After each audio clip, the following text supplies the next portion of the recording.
bonsoir et je vous dis bonsoir chez vous. Merci de nous accueillir dans votre domicile.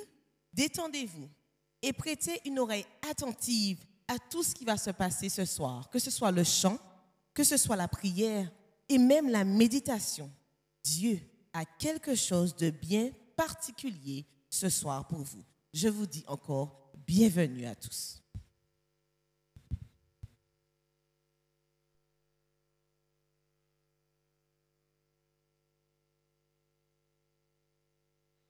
Je vous invite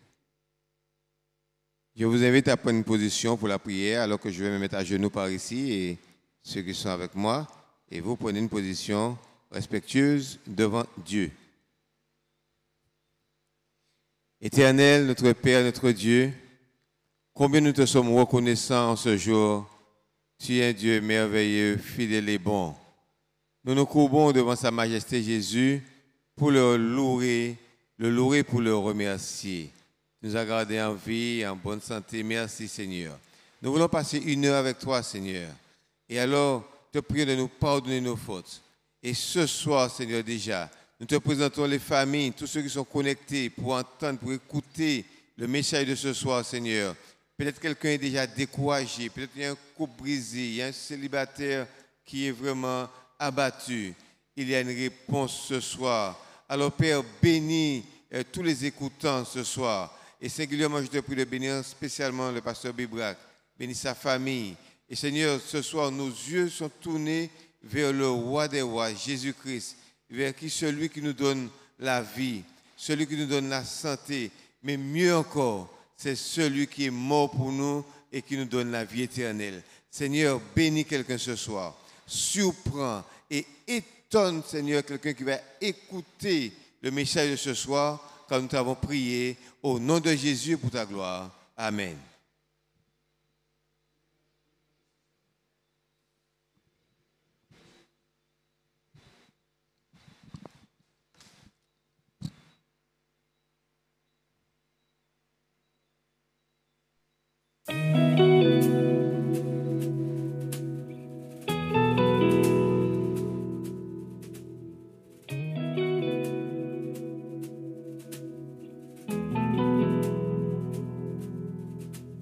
Dieu entend les cris au plus profond de mon cœur.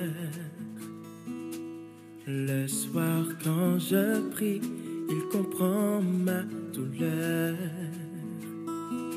Je sais qu'il me délivrera, me prendra dans ses bras quand il m'emmènera à la maison. Dieu entend les cris au plus profond de mon cœur. Le soir quand je prie, il comprend ma douleur. Je sais qu'il me délivrera, me prendra dans ses bras quand il m'emmènera à la maison. Il essuiera toute larme de mes yeux. Je ne connaîtrai plus la mort, elle n'existera pas. Il n'y aura plus de peine sur mon visage quand je serai enfin à la maison. Toi qui as passé des heures à supplier Dieu, Jésus te promet ce qu'il y a de meilleur. Oui mon frère, je suis convaincu qu'il n'y aura jamais de pleurs à la maison. Il essuiera toute larme de mes yeux. Je la connaîtrai. Elle n'existera pas. Il n'y aura plus de peine sur mon visage.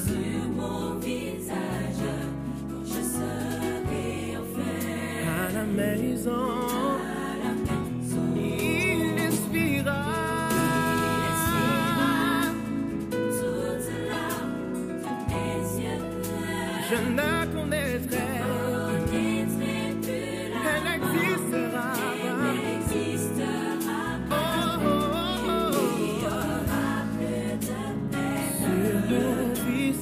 Sur mon visage, je serai à la maison.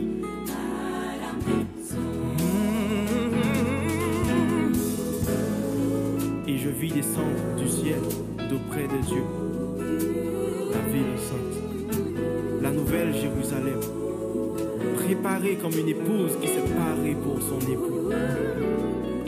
Et j'entendis du trône une voix forte qui disait: voici le tabernacle de Dieu avec les hommes. Il habitera avec eux et ils seront son peuple. Et Dieu lui-même sera avec eux. Oui, il essuiera toute larme de leurs yeux et la mort ne sera plus. Il n'y aura plus ni deuil, ni crise, ni douleur, car les premières choses auront disparu. Et celui qui était assis sur le trône dit: voici, je fais toutes choses nouvelles.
Chers youtubeurs, nous sommes très heureux de savoir que vous avez décidé de partager ce moment avec nous.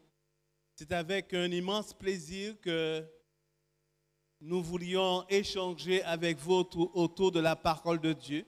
Et nous vous remercions une nouvelle fois de nous recevoir chez vous.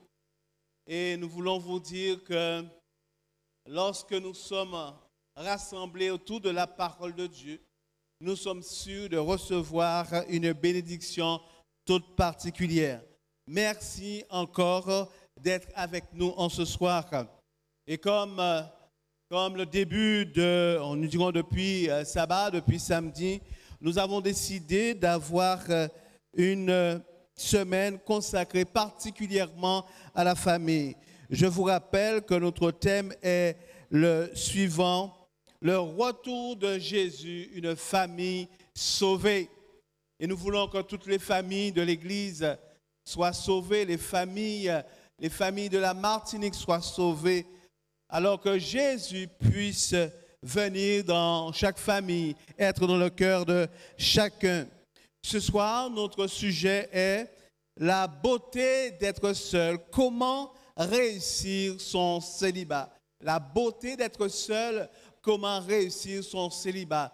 Je vous rappelle que vendredi soir, à nouveau, nous serons ensemble sur le YouTube de l'église de Montgarezim, Californie, pour aborder le sujet suivant: la famille au repos, comment réussir son sabbat. Et nous allons nous retrouver sabbat matin, samedi matin, ici, en présentiel, la famille enfant, la famille sauvée. Mais pour ce soir, la beauté d'être seul, comment réussir son célibat. J'aimerais lire un texte avec vous qui se trouve dans Matthieu 19, verset 12. Matthieu, chapitre 19 et le verset 12. Voilà ce que déclare la parole de Dieu dans Matthieu, chapitre 19, verset 12. Car il y a des eunuques qui le sont dès le ventre de leur mère. Il y en a qui le sont devenus par les hommes. Il y en a qui se sont rendus tels eux-mêmes à cause du royaume des cieux. Que celui qui peut comprendre, comprenne. Prions l'Éternel ensemble. Éternel notre Dieu, merci une nouvelle fois de nous permettre de plonger nos regards dans ta parole, parce que de cette parole, nous trouvons l'énergie, la force nécessaire pour te suivre, et particulièrement les célibataires en ce soir. Que tu puisses bénir tous les célibataires, toutes les personnes seules, au nom de Jésus-Christ et pour ta gloire. Amen. Alors, n'acceptez pas, chers célibataires, vous qui vivez seuls, encore vous qui êtes dans une famille monoparentale, n'acceptez pas la pression populaire, la pression ecclésiale, la pression sociale, où on essaie de vous dire, on essaie de vous convaincre. Mariez-vous, trouvez un compagnon ou encore une compagne. Lorsqu'on essaie tout simplement de vous caser avec quelqu'un, chers amis, du moins refusez la pression populaire. Dès qu'on est seul, il y a toujours quelqu'un pour nous dire quand est-ce que tu te maries.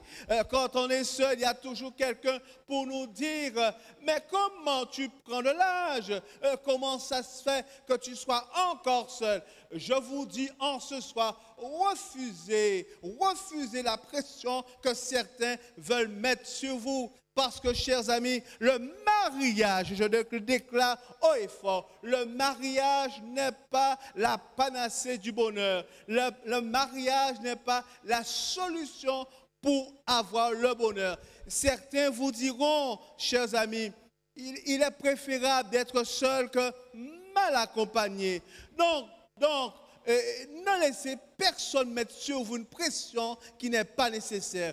J'entends des jeunes dire que oui, mais il me faut trouver un compagnon, mais il me faut trouver une compagne. Je ne peux pas rester seul parce que je vois autour de moi des couples, des jeunes couples, des couples de certain âge. Et je vois autour de moi des gens qui sont ensemble. Mais permets-moi de te dire, je le répète haut et fort, et tu peux demander à certaines personnes qui sont mariées que le mariage n'est pas du tout la panacée du bonheur. Si tu penses qu'en te mariant, que tu vas connaître le bonheur, tu risques de te tromper. Le bonheur se trouve en Jésus-Christ. Chers célibataires, permets à Jésus de revenir dans ta vie, d'être dans ta vie pleinement pour que tu puisses connaître le vrai bonheur, le vrai repos, la vraie joie se trouve en Jésus-Christ et en Jésus-Christ seulement. Et je me rappelle une jeune fille qui me disait une fois, tous mes amis, elle avait à peine 16 ans, chers amis, et bien, toutes mes copines ont un petit copain. Moi aussi, je voudrais avoir un copain. C'est tout à fait légitime de vouloir avoir un copain, un compagnon ou une compagne. C'est légitime. C'est un souhait qu'on peut comprendre, qu'on peut entendre. Mais surtout, il ne faut pas croire que ton bonheur va dépendre de ton compagnon, de ta compagne ou encore de ton petit copain. Ton bonheur dépend de Jésus-Christ. Donc, attache-toi à Jésus-Christ. Reste avec Jésus. Et chers amis, ce qui est intéressant dans la parole de Dieu, c'est que Jésus va faire une déclaration forte Et après avoir fait la déclaration, écoutez-moi attentivement, Jésus dit que celui qui peut comprendre, comprenne au verset 12 de Matthieu 19, que celui qui peut comprendre, comprenne. Parce que Jésus va faire comprendre une chose, qu'il y a certaines personnes qui resteront célibataires. Il y a certaines personnes qui sont célibataires depuis le ventre de leur mère. Il y a certaines personnes qui se retrouvent seules à cause des circonstances de la vie. Et il y a d'autres personnes qui sont seules pour la cause de Dieu, pour mieux servir Dieu. Je vais revenir tout de suite là-dessus. Mais permettez-moi de dire que le contexte même de ce texte est un contexte de mariage et de divorce. Et alors qu'on pose à Jésus la question en ce qui concerne le mariage, et Jésus va leur dire, c'est à cause de la dureté de votre cœur que Dieu vous a permis de divorcer. Et Jésus conclut ce discours en disant, sachez qu'il y a certaines personnes qui ne vont pas se marier. Ce sont des eunuques, pour dire des célibataires. Ils ne vont pas se marier. Ils ne vont pas se marier soit parce que depuis leur naissance, ils ont une incapacité à se marier. Et le mot eunuque veut tout simplement dire un individu qui ne peut pas procréer, d'accord, qui ne peut pas avoir d'enfants, qui ne peut pas se marier. Donc certaines personnes, depuis le ventre de leur mère, à cause de leur incapacité, ça peut être physique, ça peut être mental ou autre, ne vont pas se marier. D'autres personnes ne vont pas se marier non plus, dit Jésus, à cause des hommes. Peut-être que tu t'es marié avec quelqu'un et cette personne t'a quitté. Peut-être que tu t'es marié avec quelqu'un et cette personne est décédée et tu te retrouves tout seul aujourd'hui. Et il y a d'autres personnes qui ont décidé, qui ont délibérément pris la décision de ne pas se marier, de rester célibataire pour la cause de Jésus-Christ. Amen. Amen. Je dis Amen. Et Jésus va élever écoutez-moi attentivement, Jésus va élever le célibat au même niveau que le mariage. Je vais reprendre ça. Parce que certaines personnes sont en train d'avoir un regard dégradant, un regard condescendant sur les personnes qui sont seules, qui n'ont pas trouvé un partenaire ou bien qui n'ont pas voulu un partenaire. Ils ont un regard, d'accord, quasiment, je disais, condescendant sur ceux qui ne sont pas mariés. Eh bien, laisse-moi te dire en ce soir, écoute-moi célibataire, écoute-moi personne seule, écoute-moi attentivement. Jésus a élevé le célibat au même niveau que le mariage. Et c'est pour cela qu'il va dire à ses contemporains que celui qui peut comprendre, comprenne. Parce qu'avec Jésus, les choses prennent une autre tournure. Avec Jésus, tu as un regard positif sur ta situation. Avec Jésus, tu peux accomplir énormément de choses en tant que célibataire. Homme célibataire, femme célibataire, laisse-moi te dire quelque chose, tu as de la valeur aux yeux de Dieu. Et le célibat, c'est une belle chose. Amen. Amen. Ce n'est pas le mariage seulement, mais le célibat, c'est une belle chose. Et permettez-moi de déclarer haut et fort que tout le monde ne va pas se marier. Hello. Tout le monde ne se mariera pas. Tous les hommes ne se marieront pas. Toutes les femmes ne se marieront pas. Tous les jeunes gens, jeunes hommes, les jeunes filles, les jeunes femmes ne se marieront pas. Tout le monde ne se mariera pas. Nous allons retrouver dans la société des personnes qui sont seules pour les conditions que je viens d'énumérer. Certaines personnes vont rester seules toute leur vie. Et ce n'est pas une tare, ce n'est pas un manquement, ce n'est pas une faute, ce n'est pas une erreur, chers amis. Du tout, au contraire, laisse-moi te dire, à partir de ce soir, si tu es célibataire, si tu es seul, tu dois marcher la tête haute parce que Jésus a relevé le célibat. Les célibataires ne sont pas moindres que les personnes mariées. Les personnes mariées ne sont pas plus que les célibataires. Réjouis-toi de ton célibat, saute de joie à cause de ton célibat. Réjouis-toi, disais-je, parce que Jésus donne de la valeur à ton célibat. Donc tu peux compter sur le Seigneur. Tu peux compter sur le Seigneur. Tu es quelqu'un de valeur. Ne pense pas que ta valeur est basée ou encore est connectée à la personne humaine, mais ta valeur est connectée à la personne de Jésus-Christ. Celui qui est mort à la croix pour toi, c'est Jésus-Christ, notre Sauveur. Et Jésus n'a jamais dit qu'il était venu chercher et sauver les personnes mariées. Jésus est venu sauver, que tu sois célibataire, que tu sois marié, Jésus est venu te sauver. Fais confiance au Seigneur, appuie-toi sur lui et avance avec ton Seigneur Jésus-Christ. D'accord? Célibataire, hello? D'accord? Célibataire, hello? Célibataire, réjouis-toi. Le célibat est au même niveau que le mariage.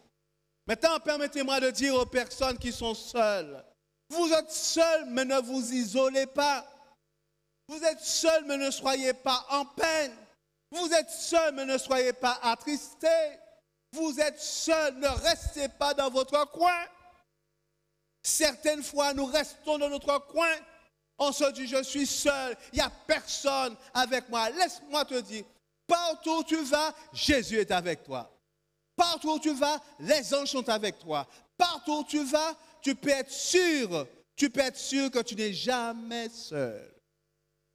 Et permets-moi de te dire, j'ai entendu certaines personnes mariées avec un compagnon, avec une compagne me dire, pasteur, je ne me suis jamais senti aussi seul. Aussi seul. Et pourtant, j'ai quelqu'un à mes côtés. Laisse-moi te dire, quand Jésus est à tes côtés, lorsque tu permets à Jésus de revenir dans ta vie, d'être avec toi, laisse-moi te dire, tu ne vas pas te sentir seul. Parce que Jésus est là avec toi. Ça va?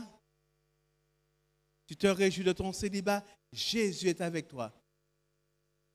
Alors, il faudrait me dire quelque chose. Il y a certains célibataires qui veulent se marier, qui cherchent à se marier, qui aimeraient rencontrer quelqu'un. Et je répète, ce n'est pas une mauvaise chose d'avoir le désir de se marier. Ce n'est pas une mauvaise chose de vouloir rencontrer quelqu'un. Ce n'est pas une mauvaise chose du tout. Mais si tu veux rencontrer quelqu'un, si tu veux trouver quelqu'un, ne reste pas dans ton coin. Va rencontrer d'autres personnes. Parce que laisse-moi te dire, ton mari ou ta femme ne descendra pas du ciel. Ce n'est pas un cosmonaute. Il ne va pas descendre du ciel. Il faut rencontrer d'autres personnes. Si tu veux avoir une vie conjugale, va à la rencontre d'autres personnes. Fais-toi belle, fais-toi beau, mais pas seulement physiquement, mais aussi sur le plan mental et psychique et spirituel. Mais ne reste pas dans ton coin. Il y a trop de célibataires qui restent dans leur coin, qui sont confinés dans un coin parce que certains ont honte, chers amis. Et je voudrais en ce soir enlever cette honte de votre cœur, enlever cette honte de votre esprit et qu'à la place de cette honte, qu'il y ait de la valeur et que vous ressentiez la valeur que Jésus vous donne. Et permettez-moi de dire quelques mots aux personnes mariées. Élevez les célibataires. Dans notre église, certaines fois, on a tendance à diminuer, à rabaisser les personnes célibataires. Parce que pour certains d'entre nous, tu as de la valeur. Quand tu es marié, faux. Tu as la valeur parce que tu es une créature de Dieu. Tu es l'enfant de Dieu. Jésus est mort pour toi. Jésus t'a créé, Jésus t'a racheté, Jésus est mort pour toi. Donc, homme seul ou femme seule, ne reste pas dans ton coin. Ne reste pas isolé. Va à la rencontre de notre personne. Et Jésus dit quelque chose qui a frappé ses contemporains. C'est qu'il dit que certaines personnes vont rester célibataires pour Jésus. Amen. Qui ne vont pas se marier pour servir la cause du Seigneur. certaines personnes, pour qu'ils soient plus disponibles pour Jésus-Christ, certaines personnes ont décidé de ne pas être dans une situation de conjugalité, mais au contraire de rester seuls pour qu'ils puissent être pleinement au service de Dieu. Amen. Mais c'est ce que Jésus a fait. Non? Ce n'est pas ce que Jésus a fait. Jésus ne s'est pas marié pendant tout le temps qu'il est resté sous la terre parce qu'il voulait accomplir pleinement la mission que Dieu lui avait donnée. Qui sait si Dieu ne te permet pas de rester célibataire pour que tu puisses accomplir une mission particulière pour lui. Et si tu étais marié, tu n'aurais pas pu accomplir cette mission pour le Seigneur. Je vais reprendre ça. Qui sait si Dieu ne te permet pas de rester dans le célibat, rester seul, pour que tu puisses être pleinement consacré à son œuvre. Pleinement consacré à son œuvre. Parce que certaines personnes se disent, il faut que je sois marié, il faut que j'ai des enfants. Non! Pour accomplir l'œuvre du Seigneur, tu n'as pas besoin d'être marié. Ça va? Ah, moi je suis heureux parce que Dieu, à travers la déclaration de Jésus, a vraiment remis le célibat au même niveau que le mariage. Donc, personnes célibataires, quand vous marchez à côté des personnes mariées, disais-je, marchez la tête haute, soyez fiers, parce que Jésus vous aime, parce que Jésus est à tes côtés. Il faut que les célibataires en ce soir aient la conviction que le célibat n'est pas une tare, le célibat n'est pas une gêne, mais le célibat est une opportunité. Hello. Le célibat est une opportunité pour mieux servir l'Éternel.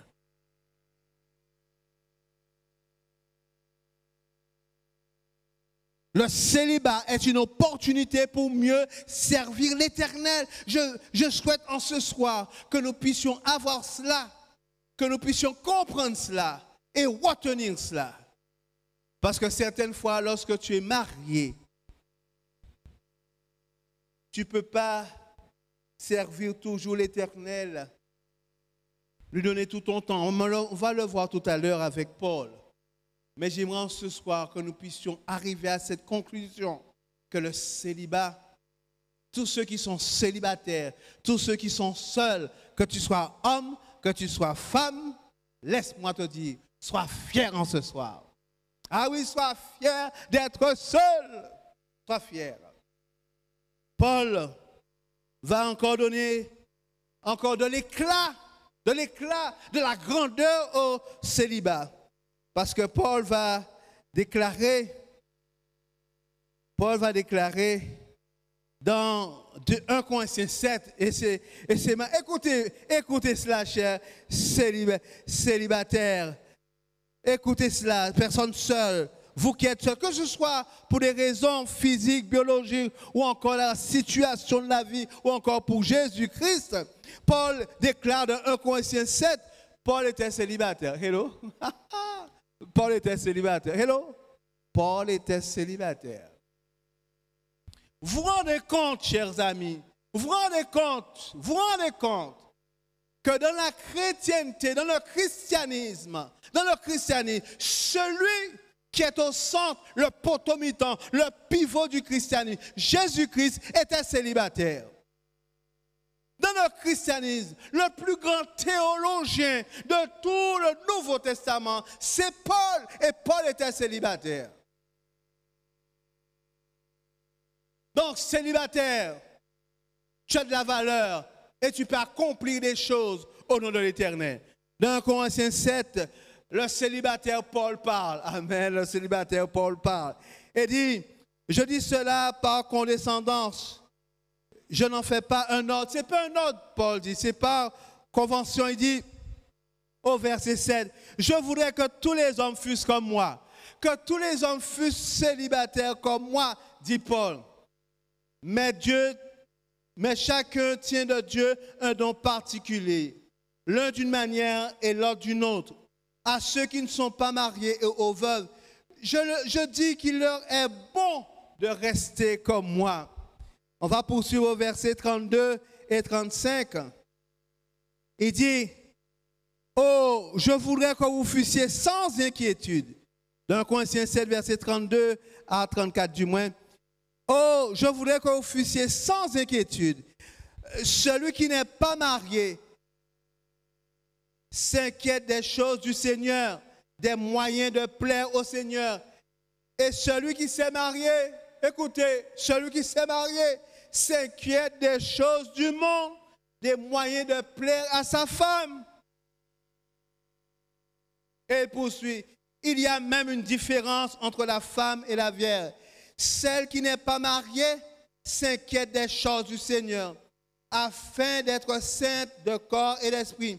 Celui qui est marié s'inquiète des choses du monde et des moyens de plaire à son mari. Paul dit, écoutez-moi attentivement, et dans ce texte-là, Paul est en train de dire, vous savez quelque chose, pour plaire totalement, complètement à Dieu, pour que vous ne soyez pas sous l'inquiétude des choses de ce monde, et que vous ne soyez pas non plus dans l'inquiétude de plaire à votre mari et à votre femme, restez seul. Restez seul. Ne vous mariez pas. Paul dit, vous savez une chose, j'aurais aimé que vous soyez comme moi. Et comme ça, vous n'allez pas vous préoccuper des choses du monde. Vous n'allez pas vous préoccuper des choses de votre mari ou de votre femme. Vous allez vous préoccuper d'une seule chose, c'est du Seigneur Jésus-Christ, pour que vous soyez tout simplement purs et saints aux yeux de notre Seigneur Jésus-Christ. En d'autres termes, Paul est presque en train de dire, tu sais quelque chose? En réalité, être célibataire, c'est vraiment le statut favorable pour servir Dieu. Parce qu'il va falloir, si tu es marié, que tu cherches à plaire à ton mari. Et oui, chers amis, si vous êtes mariés, vous ne pouvez pas rentrer à n'importe quelle heure. Hein? Votre femme va vous demander où est-ce que vous étiez. Votre femme vous demandera, ou votre mari vous demandera où est-ce que vous étiez. Mais si vous êtes seul, vous n'avez de compte à rendre à aucun homme si ce n'est à Dieu. Amen. Vous n'avez de compte à rendre à aucun homme si ce n'est à Dieu. Donc Paul dit en d'autres termes, vous qui êtes célibataires, vous savez quoi? Vous avez choisi la bonne part dans le contexte de la mission parce que vous pouvez accomplir plus. Écoutez-moi bien, vous pouvez accomplir plus qu'une personne mariée parce qu'elle est divisée entre sa famille, son conjoint, ses enfants, les choses de cette terre, les préoccupations de ce monde. Mais vous, lorsque vous êtes seul, vous n'avez pas toutes ces préoccupations. Votre préoccupation unique et première, c'est de servir l'Éternel. Et tu n'es pas heureux et heureuse d'être célibataire. La chose, effectivement, il faut que tu te mettes complètement au service de Dieu. Et le Seigneur va être ton compagnon. Le Seigneur va être celui qui sera à tes côtés. Le Seigneur va être celui qui va t'accompagner. Le Seigneur sera là pour toi et avec toi. Chers amis, en d'autres termes, ce que Paul dit, il y a des avantages à être célibataire. Il y a des avantages à être célibataire. Peut-être que Dieu t'a donné le don du célibat. Interroge l'Éternel pour savoir, peut-être qu'il t'a donné le don du célibat. N'envie pas les personnes qui sont mariées. Ne les envie pas du tout, mais au contraire, accepte ton statut. Si pendant ton parcours sur cette terre, Dieu te permet d'avoir un compagnon, une compagne, ok? Mais Jésus dit très clairement, en relevant le célibat, Jésus dit très clairement qu'il y a certaines personnes qui acceptent leur statut de célibataire pour les différentes raisons que j'ai énumérées. Mais Paul renforce l'idée en disant, lorsque tu es seul, tu peux mieux servir l'Éternel. Tu peux mieux servir l'Éternel. Il y a des avantages à être célibataire. Mais n'oublie pas, ne reste pas seul, ne reste pas isolé. Mets-toi au service de Dieu, au service de ton Église, au service des autres, au service d'associations. Implique-toi dans la vie de la cité. Rencontre d'autres personnes. Et sois une lumière pour ces personnes que tu rencontres. Et laisse Dieu te conduire. Alors certains m'ont posé la question, mais pasteur, je ne vais pas connaître les joies de la sexualité. Ah, pasteur, en tant que célibataire chrétien, je dois respecter les principes moraux de la Bible. Il n'est pas question que je me trouve ni dans la fornication, ni dans l'adultère, pasteur. Mais comment faire pour gérer ma libido, pour gérer mon désir sexuel, pasteur? Comment faire? Parce que certaines fois, j'ai envie. Laisse-moi te dire une chose, c'est normal que tu aies des désirs sexuels. C'est normal que tu aies de la libido. C'est humain. C'est tout à fait humain. Mais permets-moi de te dire que le désir de Dieu, écoute-moi attentivement, le désir de Dieu est plus fort que le désir sexuel. Je veux reprendre cela. Le désir de Dieu est plus fort que le désir sexuel. La première, le désir de Dieu, être avec Dieu, dure plus longtemps que l'acte sexuel. Hello?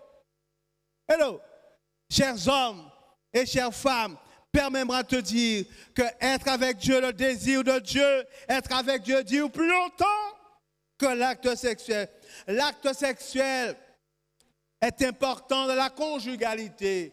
Certes, ça cimente le couple, certes, mais l'acte sexuel, chers amis, c'est un moment dans ta vie. Mais Jésus n'est pas un moment dans ta vie. Jésus est une continuité dans ta vie. Jésus est une permanence dans ta vie. Jésus est continuellement avec toi. Et il t'accorde sa puissance, il t'accorde son pouvoir et il est avec toi.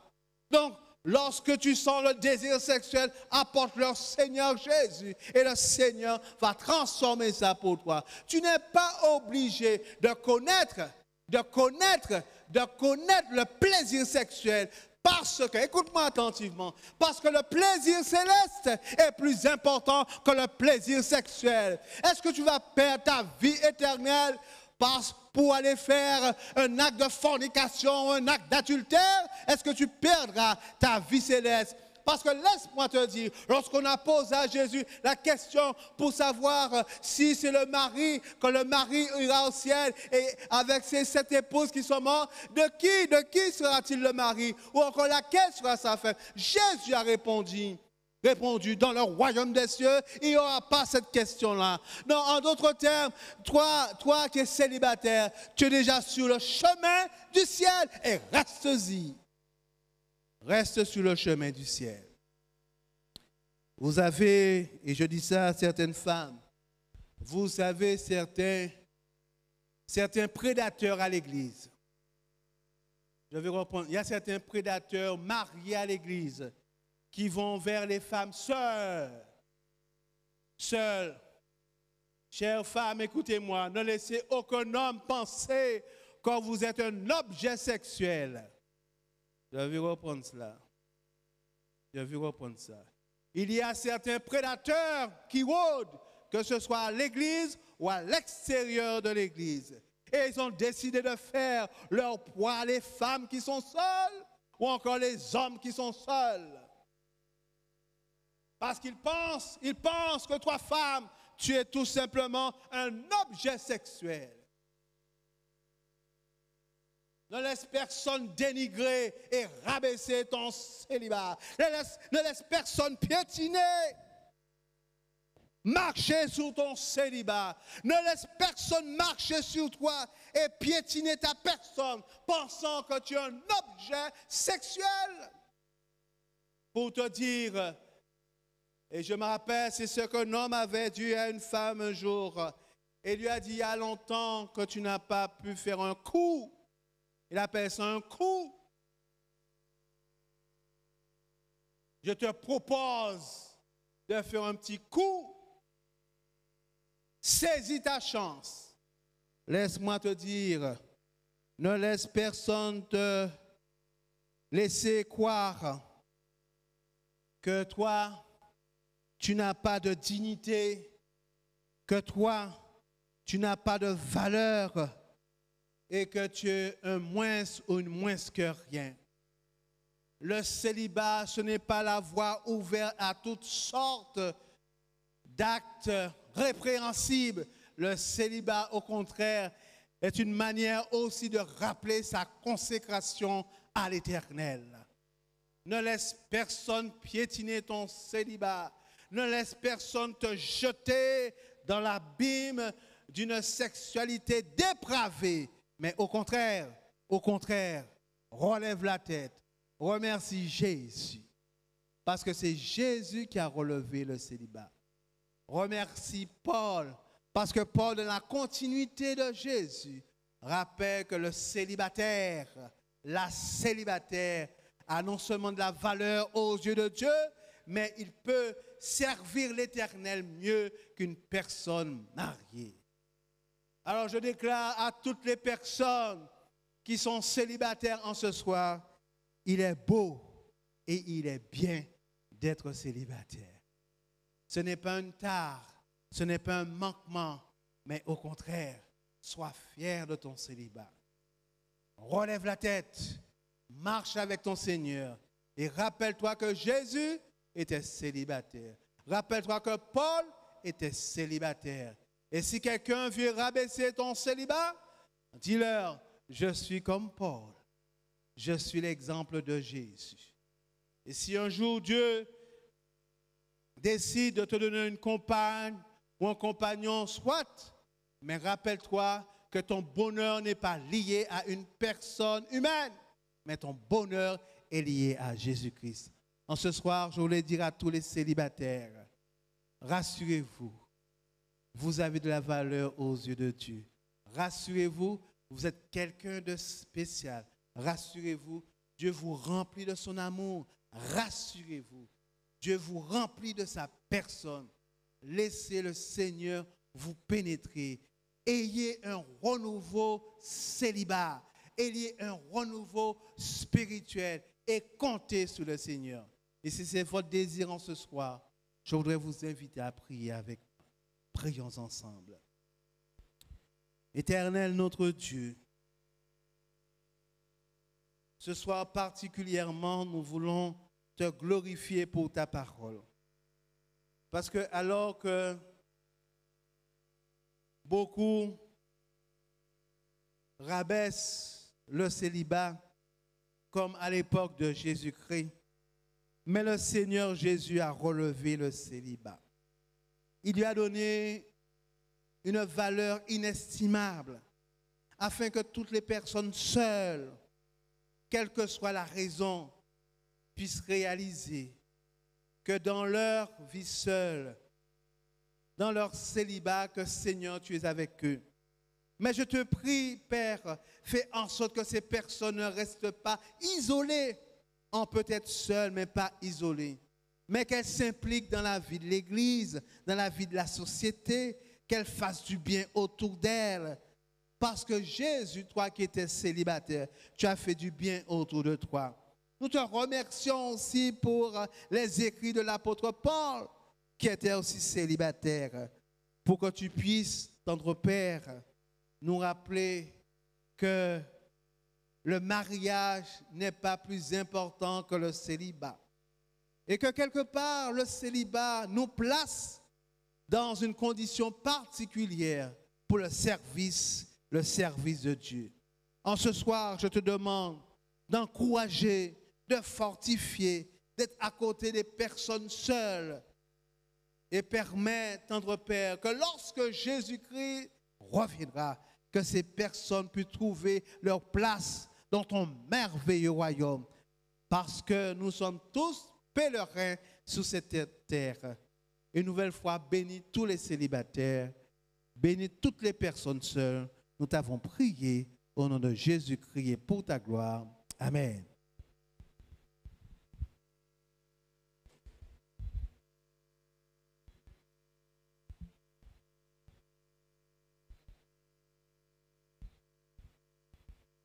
J'espère que vous avez bien pris note que nous avons tous de la valeur aux yeux de Dieu.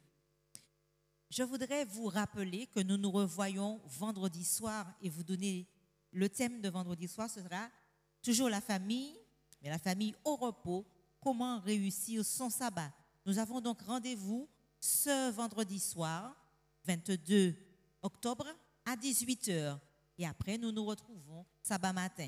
Je rappelle aussi aux familles qui étaient présentes samedi de ne pas oublier d'être présents puisque nous avons un tirage au sort et il y aura un cadeau à gagner.